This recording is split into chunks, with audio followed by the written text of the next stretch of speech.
বাড়িতে স্বামী যদি তার স্ত্রীকে সম্মান না করে তাহলে সেই বাড়ি থেকেই অন্যদের কাছ থেকে সম্মান পাওয়া আশা করাটা একদমই বেকার। সুপ্রভাত বন্ধুরা, আবারও একটি নতুন দিনের সাথে নতুন একটি ভিডিওর সাথে আজকের দিনটি শুরু করছি। আজ হলো বৃহস্পতিবার, এখন বাজে ঘড়ির কাঁটায় ঠিক সকাল ওই 8টা মতন। এরই মাঝে আমার বাইরের সমস্তটা কাজকর্ম হয়ে গেছে। এখন এই দেখেন এসছি জুতোগুলোকে এই র্যাকটির মধ্যে ভরে দিতে।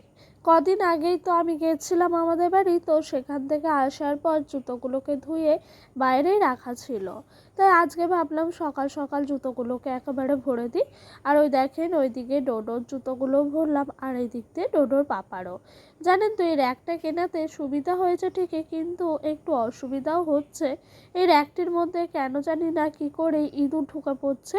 আর আমি যখন এই র্যাকটা পরিষ্কার করছিলাম তখন দেখছি শুধুমাত্র ইঁদুরের পটেই ছিল, তার জন্য একটু অসুবিধাও হচ্ছিল জানেন। তো আপনাদের সঙ্গে গল্প করতে করতে এদিক দিয়ে সকালে রান্নাবান্নাগুলো ঘরে নিয়ে নিচ্ছি। আজকে সকালে রান্না হয়েছে কাঁঠাল বীজ দিয়ে আলু দিয়ে চচ্চড়ি আর আলু সিদ্ধ ভাত।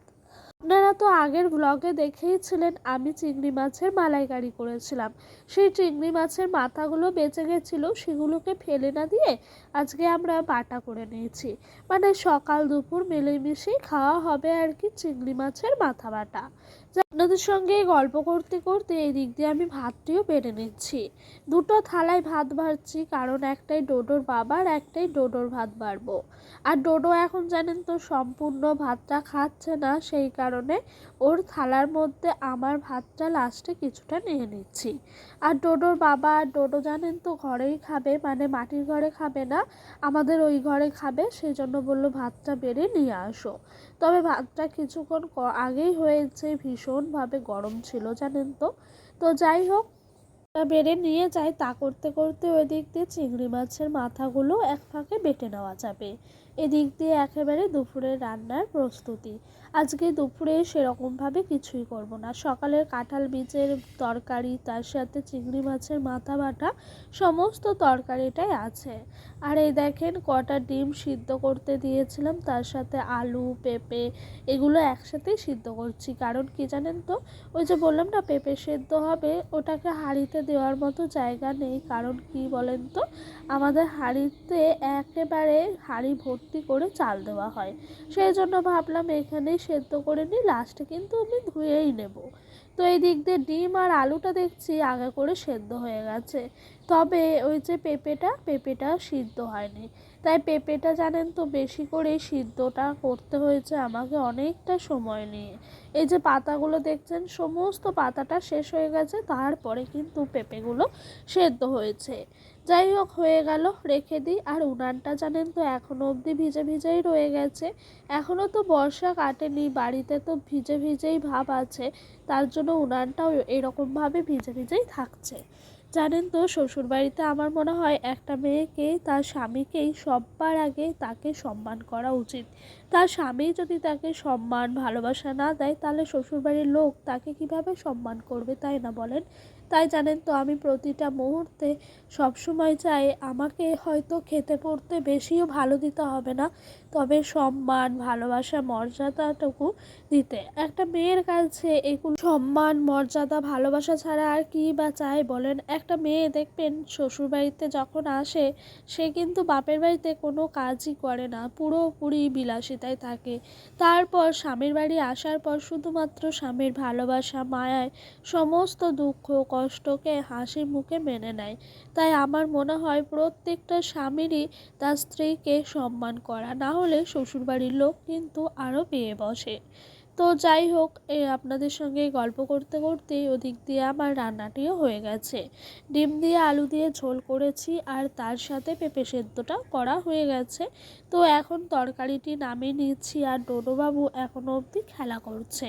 ভাবছি হাঁড়ি কড়াইগুলো রেখে আসবো, রেখে আসার পর ডোডোবাবুকে স্নানটি করিয়ে দেবো। কেন জানেন তো অনেকটা বেলা হয়ে গেছে, এতক্ষণে স্নান না করালে ছেলেটার শরীরটা আরও বেশি করে খারাপ হবে। আর জানেন তো ওই দিক দিয়ে আমার বেশ কিছুটা কাজও আছে। তো যাই হোক, কিস্তির টাকা নিতে এসেছিলো, ওখানেও একটু সময় গেল। তাই ভাবছি আর কি বেশি করে এদিক দিয়ে হাঁড়ি কড়াইগুলো মেজে না নিয়ে ছেলেটাকে আগে স্নান করিয়ে দেবো, খাইয়ে দেবো, তারপরে আমি কাজ করব। জানেন তো, যখনই আমি প্রথম মা হই তখন থেকেই আমাকে আমার মা একটাই কথা বলেছে যে নিজের সন্তানকে আগে দেখবা, তারপরে সংসারে কাজ করবা। সংসারের কাজ ফেলে রাখবে তাতে কোনো অসুবিধা নয়, তবে সন্তানকে আগে ঠিক সময়ে তার প্রত্যেকটা কাজ করে ফেলার চেষ্টা করবে। তো সেই কথাটা আমি আজও মেনে চলি। আমার ছেলের হাজারো কাজ পড়ে থাকলেও আমার ছেলেকে আগে পরিষ্কার পরিচ্ছন্ন রাখা, খাওয়ানো, ঘুম পাড়ানো সমস্তটাই আমি আগে করি, তারপর কাজগুলো ধীরে সুস্থে করি। যাই হোক, আপনাদের সঙ্গে গল্প করতে করতে এদিক দিয়ে আমি সন্ধ্যাটাও দিয়ে দিচ্ছি। আর এই যে ডোডো ঘুমাচ্ছে, এখন সন্ধ্যা হয়ে গেছে, ওকে ডাকবো ভাবলাম, তবে দেখছি বাচ্চাটার শরীর খারাপ, ঘুমাচ্ছে যখন ঘুমাক, আমি এদিক দিয়ে আমার কাজকর্মগুলো সেরে নেই। তো এই যে আমাদের ঘর একদিকে আরেকদিকে মাটির ঘর, এই দুদিকে আসতে নিতে একটু অসুবিধা হয়, তবে আর কি করা যাবে। এই যে ঘরে আসার পর জানলাটি লাগিয়ে দিচ্ছি, মশা ঢোকে জানেন ভীষণ পরিমাণে। আর ওই দিক দিয়ে ডোডোকে বারবার করে দেখছি ও না উঠে পড়েছে, তো উঠে পড়েছে বলেই ভাবছি ওকে তুলে নেব। তাহলে চলেন, এই যে জামা কাপড়গুলো গোছাতে গোছাতে সিঁদুরটি পরতে পরতে আপনাদের একটি সুন্দর কমেন্টের উত্তর দিয়ে দিই। আমাকে বলেছেন যে মালাইকারি খুব সুন্দর হয়েছে, আর মেলা থেকে আনা জিনিসগুলো ভীষণ সুন্দর হয়েছে, আর ডোডো বাবুর গাড়িও দারুণ। তো জানো তো দিদিভাই, মালাইকারিটা না প্রথম দিন করেছি, সবাই ভালোই বলেছে, সবাই বলতে আমার বরই, আর কেউ কিন্তু নয়। তো ওই জিনিসগুলো যেন আমি ভিডিও কলেই ওকে বলেছিলাম এটা নাও ওটা নাও, ওর সাথে তখন আমার সব কিছু ঠিক হয়ে গেছিলো। তারপরেই ও আমাকে দেখিয়েছিল ভিডিও কলে যে কোনটা কি নেব বলো, তাহলে নি, মেলায় তো আর আসলে না। তো যাই হোক, এবার মিস হয়ে গেল, জিনিসগুলো কিন্তু আমার কাছে থেকে গেল। বেশি করে আমার খুব ভাল লেগেছে, আমাকে না বলে ও ওই ঘর ডেকোরেশনের জিনিসগুলো কিনেছে, মানে ওই ফুলগুলো আর কি। সত্যি বলতে ওগুলো কেনার খুব ইচ্ছা ছিল আমার বহু দিন ধরেই, তবে হয়ে উঠছিল না। অনলাইনে দামটা অনেকটাই বেশি দেখাচ্ছিল। ও আমাকে বলেছিল যখন মেলা টেলা হবে আমাদের আশেপাশে তখন তোমাকে ওই মেলার থেকেই এগুলো কিনে দেবো। তো ও যেহেতু দেখলাম চোখে পড়েছে, আমাকে কিনে দিয়েছে। বেশ ভাল লাগছে বলো, একটা মেয়ের কাছে দেখবে ঘর সাজানোর জিনিস দিলেই মেয়েটা ভীষণ খুশি হয়, সংসারটাকে মানে গুছিয়ে রাখতে ভালোবাসে। আর যত দেখবে ঘর গুছানো থাকবে ততই দেখবে সংসারের প্রতি মায়াটাও খুব থাকবে। যাই হোক, আজকে যেন তো স্নান করে সিঁদুরটা পরিনি, ডোডোকে ঘুম পাড়ানো তাড়া ছিল সেই কারণে, তাই ভাবলাম এখন আর সন্ধেবেলা সিঁদুরটা পরে নিয়ে একটু চুলটা আঁচড়িয়ে নিয়ে, আর এই যে তারপরে এই ডোডোর বাবার এই জামাগুলো ছিল, জামাটা না কদিন ধরে ভাঁজ করব করব করে ভাবছিলাম, করা আর হয়ে উঠছিল না।